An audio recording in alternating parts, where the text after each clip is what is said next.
ಇಂದು doctor Rajkumar ಅವರ 97ನೇ ಹುಟ್ಟುಹಬ್ಬವನ್ನು ಆಚರಣೆ ಮಾಡ್ತಾ ಇದ್ದೀವಿ. ಸರಳವಾಗಿ ಆಚರಣೆ ಮಾಡ್ತಿದ್ದೀವಿ ಹಲವಾರು ಕಾರಣಗಳಿಂದ. ಇಲ್ಲಿ ಸರಳವಾಗಿ ಆಚರಣೆ ಮಾಡಿದ್ರು ನಿಮ್ಮೆಲ್ಲರ ಹೃದಯದಲ್ಲಿ ಡಾಕ್ಟರ್ ರಾಜ್ಕುಮಾರ್ ಅವರು ನಿರಂತರವಾಗಿ ಶಾಶ್ವತವಾಗಿ ನೆಲೆ ಮಾಡಿದ್ದಾರೆ ಮನಸ್ಸಿನಲ್ಲಿ. 1929ರಲ್ಲಿ ಡಾಕ್ಟರ್ ರಾಜ್ಕುಮಾರ್ ಅವರು ಜನಿಸಿ 2006ರಲ್ಲಿ ದೈಹಿಕವಾಗಿ ನಮ್ಮಿಂದ ದೂರ ಆದರು. ಆದ್ರೂ ಕನ್ನಡಿಗರ ಎಲ್ಲರ ಮನಸ್ಸಿನಲ್ಲಿ ಅಚ್ಚಳಿದೆ ಉಳಿದಿದ್ದಾರೆ ಅಂತಾನೆ ಹೇಳ್ತೇವೆ. ಅವರ ಒಂದೊಂದು ಚಿತ್ರಗಳು ಕೂಡ ಒಂದೊಂದು ಪಾಠಗಳು ಇದ್ದಾಗೆ.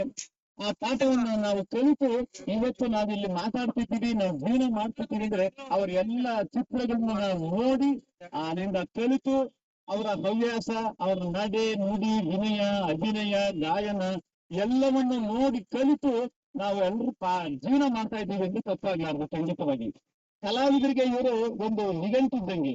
ಯಾವುದೇ ಪಾತ್ರಗಳು ಕೊಟ್ಟರು ನಾವು ಮಾಡ್ಬೇಕು ಅಂದ್ರೆ ಡಾಕ್ಟರ್ ಪಾತ್ರ ಅಂದ್ರೆ ಆ ಡಾಕ್ಟರ್ ಹೇಗಿರ್ತಾರೆ, ರಾಜ್ಕುಮಾರ್ ಅವರು ಹೇಗೆ, ಅವ್ರ ಆಟಿಟ್ಯೂಡ್ ಏನು, ಬಾಡಿ ಲ್ಯಾಂಗ್ವೇಜ್ ಏನು, ಆ ತರ ಎಲ್ಲ ನಮ್ಮ ಮನಸ್ಸಲ್ಲಿ ನಾವು ತಗೋತೀವಿ. ಇಲ್ಲಾಂದ್ರೆ ನಾವು ಪಾತ್ರಗಳು ಮಾಡೋದಕ್ಕೆ ಸಾಧ್ಯನೇ ಇಲ್ಲ. ಇವತ್ತು ಕೂಡ ಎಲ್ಲಾ ಶಾಲಾ ಮಕ್ಕಳುಗಳು ಮಯೂರ ಅಂದ್ರೇನು, ಇಮ್ಮಡಿ ಪುಲಿಕೇಶಿ ಅಂದ್ರೇನು, ಕೃಷ್ಣದೇವರಾಯ ಅಂದ್ರೇನು, ಪ್ರಹ್ಲಾದ ಅಂದ್ರೇನು, ಹಿರಣ್ಯಕಶಿಪು ಅಂದ್ರೇನು ಅಂದ್ರೆ ಅವಾಗ ಒಂದು ಕಲ್ಪನೆನೇ ಇರಲ್ಲ. ಪ್ರತಿಯೊಬ್ರು ಈಗಿನ ಮಕ್ಕಳುಗಳು ಹಿಂದೆ ಇತಿಹಾಸ ಸಾರುವಂತಹ ರಾಜ್ಕುಮಾರ್ ಅವರ ಚಿತ್ರಗಳನ್ನ ತಾವುಗಳೆಲ್ಲರೂ ನೋಡ್ಬೇಕು. ಪ್ರತಿಯೊಂದು ಐತಿಹಾಸಿಕ ಪಾತ್ರಗಳು ಏನೇನು, ಕೃಷ್ಣದೇವರಾಯ ಅಂದ್ರೇನು, ಮಯೂರ ಅಂದ್ರೇನು, ನಾಡು ನುಡಿಗೆ ಏನೇನು ಕೆಲಸ ಮಾಡಿದ್ದಾರೆ, ಏನೇನು ಸೇವೆ ಮಾಡಿದ್ದಾರೆ ಅಂದ್ರೆ ನಾವು ರಾಜ್ಕುಮಾರ್ ಅವ್ರನ್ನೇ ಕಾಣ್ಬೇಕು. ಯಾಕೆಂದ್ರೆ ಕೃಷ್ಣದೇವರಾಯ ಅಂದ್ರೆ ನಮ್ಗೆ ಕಲ್ಪನೆ ಇಲ್ಲ, ಮಯೂರ ಅಂದ್ರೆ ಕಲ್ಪನೆ ಇಲ್ಲ, ಇಮ್ಮಡಿ ಪುಲಿಕೇಶಿ ಅಂದ್ರೂ ಕಲ್ಪನೆ ಇಲ್ಲ. ಯಾರು ನಾವು ಚಿತ್ರ ನೋಡಿದ್ದೀವಿ, ಆದ್ರೆ ಈಗಿನ ಮಕ್ಕಳುಗಳು, ಈಗಿನ ಪೀಳಿಗೆಗೆ ಅವ್ರು ಯಾರು ಅನ್ನೋದೇ ಗೊತ್ತಿಲ್ಲ. ಆದ್ರಿಂದ ಎಲ್ಲಾ ಮಕ್ಕಳುಗಳು, ಇಂದಿನ ಯುವ ಪೀಳಿಗೆಗೆ ಏನಿದ್ದಾರೆ, ದಯಮಾಡಿ ಕನ್ನಡ ಸಂಸ್ಕೃತಿಯನ್ನ, ಇತಿಹಾಸವನ್ನ ಪ್ರತಿಬಿಂಬಿಸುವ ರಾಜ್ಕುಮಾರ್ ಅವರ ಚಿತ್ರಗಳನ್ನ ನೋಡಿ ಕನ್ನಡ ಸಂಸ್ಕೃತಿ, ಕನ್ನಡ ಪರಂಪರೆ ಏನಂತ ನಾವು ಕಲಿಬೇಕು. ಅವರು ಓದಿದ್ದು 3ನೇ ಕ್ಲಾಸ್ ಆದ್ರೂ ಕೂಡ ಅವರು ಮೈಸೂರು ವಿಶ್ವವಿದ್ಯಾನಿಲಯದಿಂದ ಡಾಕ್ಟರೇಟ್ ಪ್ರಶಸ್ತಿಯನ್ನು ಪಡೆದಿದ್ದಾರೆ.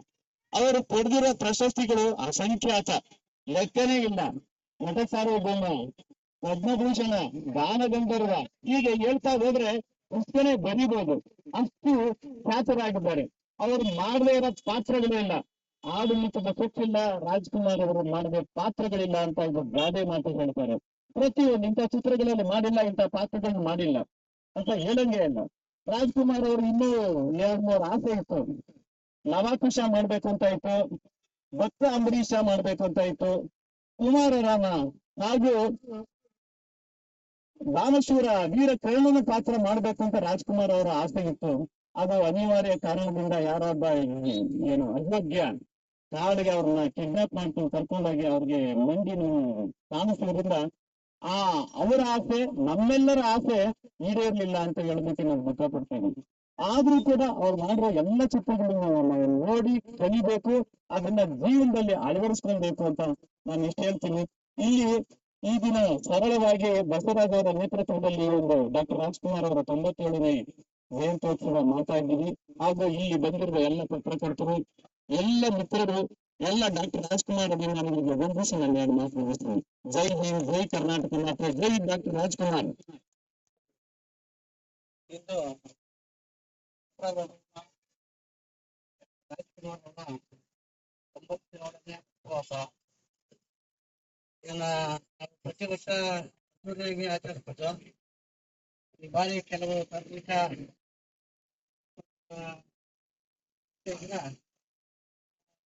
ಸರಳವಾಗಿ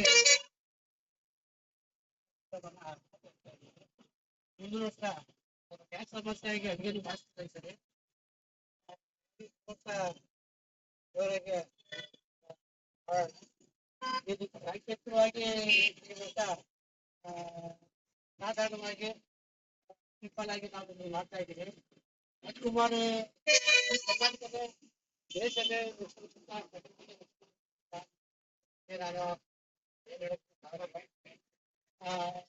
ಈ ಸಮಯದಲ್ಲಿ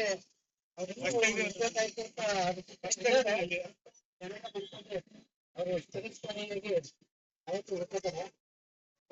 ಅವ್ರನ್ನ ಇವತ್ತು ಎಲ್ಲ ಅಭಿಮಾನಿಗಳು ಒಪ್ಪಿದ್ದಾರೆ. ಬೆಂಗಳೂರಲ್ಲಿ ಬೃಹತ್ ಕಾರ್ಯಕ್ರಮ ಮುಖ್ಯಮಂತ್ರಿಗಳ ಜೊತೆ ಇವತ್ತು ನಡೀತಾ ಇದೆ. ನಾವು ಭಾಗದಲ್ಲಿ ಶಾಂತಿಯುತವಾಗಿ ಎಲ್ಲ ಗೆಳೆಯರು ಹಮ್ಮಿಕೊಂಡು ಅಭ್ಯಾಸ ಮಾಡ್ತಿದ್ದೀವಿ. ಜೈ ಭುವನೇಶ್ವರಿ ಬಾಡಿಗೆ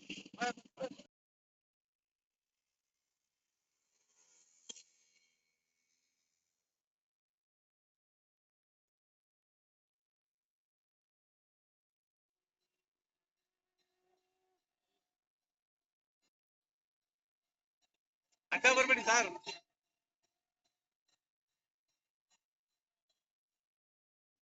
ಕನ್ನಡ ಡಾಕ್ಟರ್ ರಾಜ್ಕುಮಾರ್